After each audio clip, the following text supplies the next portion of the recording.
Hello दोस्तों, आज हम साउथ की crime thriller movie officer on duty की स्टोरी को एक्सप्लेन करेंगे। मूवी की शुरुआत पास्ट में एक जोजफ नाम के पुलिस ऑफिसर से होती है, जो किसी पर्सनल रीजन की वजह से एक सुसाइड नोट लिखकर आत्महत्या कर लेता है। चूंकि जोजफ के सुसाइड करने के दौरान उसके कमरे में 4-5 लोग थे जो जोजफ को सुसाइड करने के लिए उकसा रहे थे। एंड फिर सीन 8 महीने बाद एक बूढ़ी महिला का होता है, जिनकी बस में यात्रा के दौरान किसी ने गोल्ड की चैन चुरा ली थी। जिसके बाद बूढ़ी महिला बस समेत सारे पैसेंजर्स को लेकर पुलिस स्टेशन पहुंच जाती हैं, जहां वो बूढ़ी औरत बताती हैं कि मेरे पास बैठी 2 लेडीज, जिनमें से एक प्रेग्नेंट हैं, उनमें से ही किसी ने मेरा चैन चुराया है। लेकिन वो दोनों लेडीज चोरी के इल्ज़ाम से साफ इनकार कर देती हैं। जिसके बाद पुलिस वाले सारे पैसेंजर्स से रिक्वेस्ट करते हैं कि जिसके पास भी चैन हो वो चुपचाप लौटा दे, नहीं तो हमारे सीआई के आते ही सारा मामला बिगड़ जाएगा। एंड फिर स्टेशन के नए सीआई हरी की एंट्री होती है, जिन्हें वो बूढ़ी औरत सारी कहानी बताती है। चूंकि वो सीआई बड़ा ही गुस्सैल इंसान था और वो किसी से डरता भी नहीं था, इसलिए आते ही वो प्रेग्नेंट लेडी को पीटने लगता है कि तभी डर के मारे दूसरी लेडी चैन लौटा देती है। चैन पाकर बूढ़ी महिला खुश हो जाती है।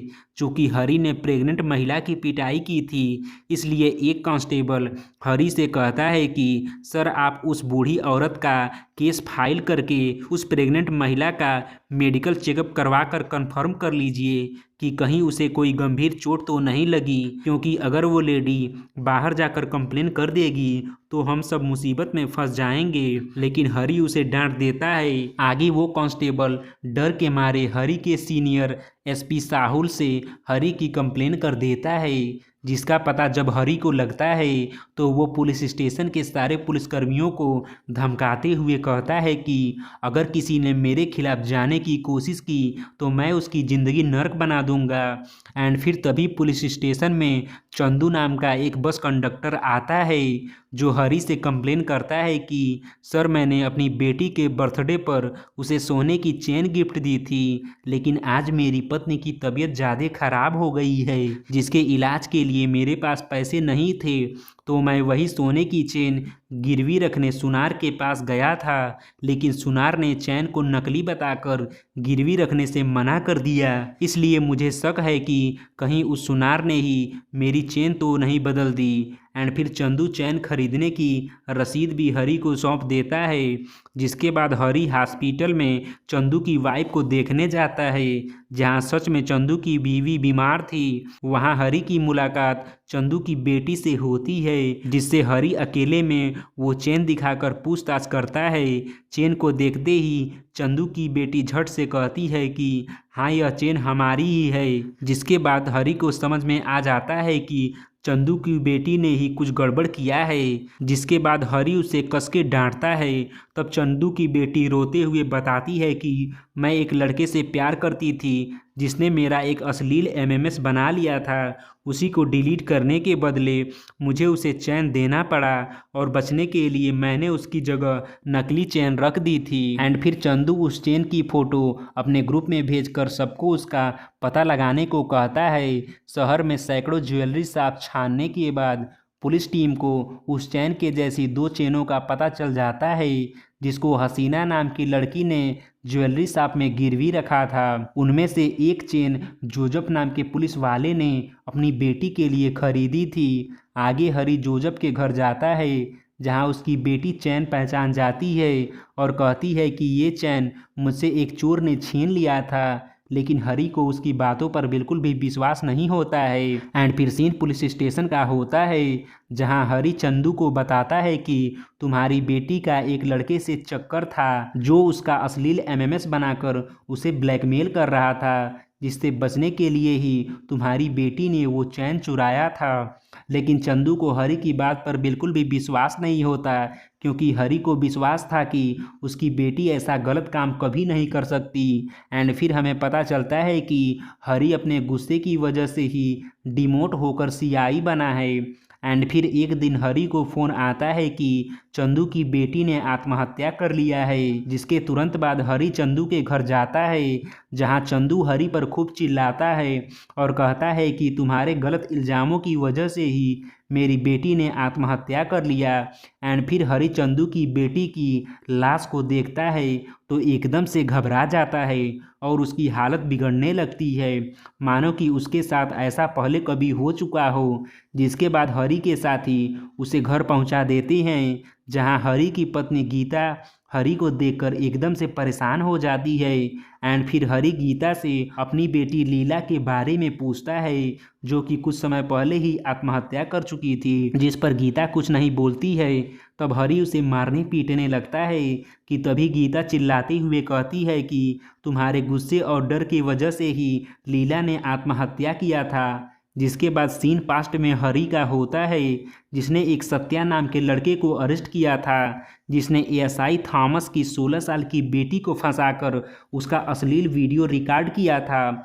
एंड फिर कुछ देर बाद वहाँ एएसआई थॉमस आ जाता है, जो सत्या को बुरी तरह पीटने लगता है, जिस पर सत्या हंसते हुए कहता है कि मेरे लैपटॉप में बहुत से पुलिस वालों की बेटियों के एमएमएस हैं। जिसके बाद हरी सत्या के लैपटॉप को चेक करता है, जिसमें वो अपनी बेटी लीला का एमएमएस देखकर शॉक हो जाता है। एंड फिर गुस्से में हरी सत्या को पीटकर जान से मार देता है। यह सब देखकर चुपके से हरी का ही एक साथी गीता को सब कुछ बता देता है, जिस पर गीता अपनी बेटी लीला से सब कुछ पूछती है। तब लीला रोते हुए बताती है कि माँ सत्या ने मुझे ड्रग्स का ओवरडोज दिया था, जिस कारण मुझे कुछ नहीं पता कि उसने मेरे साथ क्या किया। तभी हरी भी घर पहुंच जाता है, जिसके बाद डर के मारे लीला अपने आप को कमरे में बंद कर लेती है और हरी को गुस्से में देखकर गीता उसे बहुत समझाती है, लेकिन हरी तो बस लीला से मिलना चाहता था। एंड फिर हरी गुस्से में लीला के रूम का दरवाज़ा तोड़ देता है, जहां लीला फांसी के फंदे पर लटकी हुई थी। लीला को मरा देखकर हरी बेहोश हो जाता है और लीला के मरने का सदमा हरी को इस कदर लगता है कि फ्यूचर में लड़कियों के सुसाइड का केस देखते ही उसे पैनिक अटैक आने लगते हैं। एंड फिर सीन प्रेजेंट में गीता का होता है, जो हरी से तंग आकर उससे डिवोर्स की बात करती है, क्योंकि उसका मानना था कि हरी की वजह से ही उसकी बेटी लीला ने आत्महत्या की थी। गीता की बात सुनकर हरी सोच में पड़ जाता है और वो अपनी दोनों बेटियों को याद करने लगता है। एंड फिर सीन एएसआई थॉमस का होता है, जिन्होंने सत्या के खून का इल्ज़ाम अपने सर पर ले लिया था और वे आज सजा काट कर रिहा भी हो गए थे। आगे एसपी साहुल हरी से बताते हैं कि अगर उस रात थॉमस ने सत्या का इल्ज़ाम अपने ऊपर नहीं लिया होता तो तुम्हारे साथ पूरा पुलिस स्टेशन भी सस्पेंड हो जाता। एंड फिर सीन थॉमस और उनकी पत्नी का होता है, जिनके घर में 5 लोग आते हैं, जो अपने आप को एलिस का दोस्त बताती हैं, जो कि थॉमस की बेटी थी जो सुसाइड कर चुकी थी। असल में वो पांचों एलिस नहीं बल्कि सत्या के दोस्त थे, जो सत्या का बदला लेने के लिए थॉमस को मारने आए थे। आगे वो थॉमस और उसकी पत्नी को नींबू पानी में जहर देकर मार देते हैं, लेकिन मरते हुए थॉमस की पत्नी उन्हें बताती है कि सत्या को थॉमस ने नहीं बल्कि हरी ने मारा था। एंड फिर वे लोग थॉमस के फ़ोन से हरी का फ़ोटो निकाल लेते हैं। अगले दिन थॉमस की मौत से सभी लोग हैरान हो जाते हैं। एंड फिर हरी थॉमस के घर इन्वेस्टिगेशन करके एसपी साहुल को बताता है कि थॉमस का मर्डर हुआ है, जिसमें 5 लोग शामिल थे। आगे हरी जोजफ की बेटी को डांटकर पूछता है कि सच सच बताओ कि तुम्हारा चैन कैसे गायब हुआ था, जिस पर वो रोते हुए बताती है कि मुझे भी अश्लील एमएमएस के दम पर ब्लैकमेल किया गया था। एंड फिर हरी को हसीना के बारे में पता चल जाता है, जिसने दोनों चैनों को गिरवी रखा था। चूँकि हसीना एक मॉल में काम करती थी, इसलिए हरी हसीना से मिलने मॉल जाता है, जहां हसीना के बाकी साथी दिखाई देते हैं, जिन्होंने थॉमस को जहर देकर मारा था, और वो हरी को देखते ही उसके पीछे पड़ जाते हैं। लेकिन हरी को इस बात की थोड़ी भी भनक नहीं थी। आगे हरी को हसीना के बारे में पता चल जाता है कि वो अक्सर बेंगलोर के एक क्लब में जाया करती थी। एंड फिर हरी हसीना का पता लगाने बेंगलोर जाता है, जहां काफ़ी पूछताछ करने के बाद हसीना का पता चल जाता है जिसके तुरंत बाद हरी वहां जाता है, जहां हसीना हरी को देखकर कार से भागने लगती है, लेकिन हरी उसके कार में ट्रैकिंग डिवाइस सेट कर देता है। जिसके बाद हरी हसीना का पीछा करने लगता है, जिस दौरान हसीना की कार का एक्सीडेंट हो जाता है और वो मर जाती है। एंड फिर हॉस्पिटल में हसीना की डेड बॉडी के पास उसके दोस्त क्रिस्टी सॉलिन रोने लगती हैं कि तभी वहाँ हरी भी आ जाता है, जिसे देखकर वे लोग हरी के ऊपर हमला कर देते हैं, लेकिन हरी उन्हें पटक देता है, जिसके बाद वे सभी वहाँ से भाग जाते हैं। आगे हरी को डॉक्टर बताती हैं कि जिन्होंने आपके ऊपर अटैक किया था वो असल में क्रिस्टी की गैंग के लोग हैं जो ड्रग एडिक्ट होने के साथ ड्रग्स भी बेचते हैं। एंड फिर सीन एक कांस्टेबल का होता है जो हरी को बताता है कि 8 महीने पहले क्रिस्टी की गैंग के 3 लोग हसीना, सैलिन और सत्या एक बस में ड्रग्स का नशा कर रहे थे, जहां कंडक्टर के कंप्लेन करने पर पुलिस ऑफिसर जोजफ ने उन्हें अरेस्ट किया था। उन तीनों के साथ जोजफ को कुछ मात्रा में ड्रग्स भी मिला था। आगे जोजफ तीनों को हथकड़ी पहनाकर पुलिस स्टेशन ले जा रहे थे कि रास्ते में जोजफ ने ड्रग्स का थोड़ा सा सेवन किया, जिसके बाद उन्हें नशा हो गया और फिर वो नशे में हसीना के साथ छेड़छाड़ करने लगे।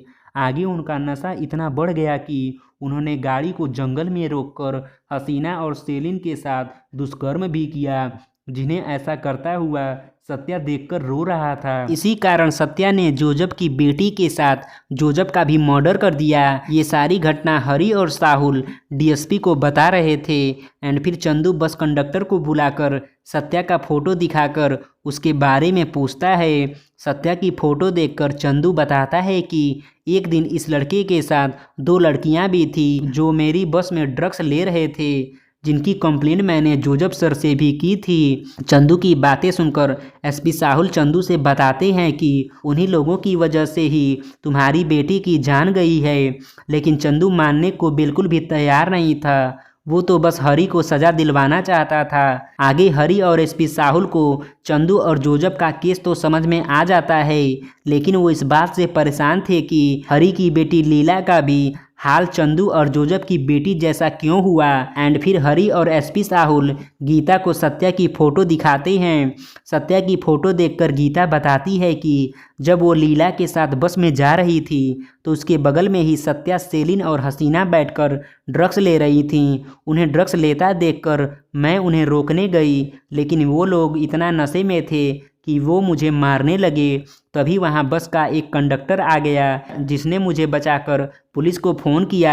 अब हरी को सब कुछ समझ आ चुका था कि जोजफ, चंदू और गीता तीनों ही उस बस में ड्रग्स लेने वाले क्रिस्टी की गैंग से उस दिन किसी न किसी प्रकार भिड़े थे, इसलिए उनकी बेटियों के साथ गंदा काम हुआ, जिसकी वजह से उन्होंने आत्महत्या कर ली। अब क्रिस्टी की गैंग जोजफ को तो मार चुकी थी और उनका अगला टारगेट चंदू था, जिसे क्रिस्टी मार देता है। चाहकर भी हरी चंदू को नहीं बचा पाता, क्योंकि अब हरी का गीता से तलाक हो चुका था और गीता अपनी बेटी के साथ अपने मम्मी पापा के घर रहने चली गई थी। दूसरी तरफ चंदू की मौत से हरी को समझ आ चुका था कि अब क्रिस्टी की गैंग का अगला टारगेट गीता है, इसलिए चंदू गीता को बचाने जाता है। जहां क्रिस्टी गीता के पिता को तो मार देता है, लेकिन चंदू इस बार गीता और अपनी बेटी को बचा लेता है और क्रिस्टी समेत चारों को पीटकर जेल पहुंचा देता है। एंड फिर सीन कुछ महीनों बाद का होता है, जहां अब हरी और गीता फिर से एक साथ हो चुके थे और सीन हरी और गीता की बेटी की बर्थडे पार्टी का होता है, जहां पार्टी में आए एसपी साहुल हरी से बताते हैं कि क्रिस्टी और उसके लोग कुछ महीनों बाद ही जेल से रिहा हो गए और उनकी रिहाई के दिन ही किसी ने उनकी आत्महत्या कर दी।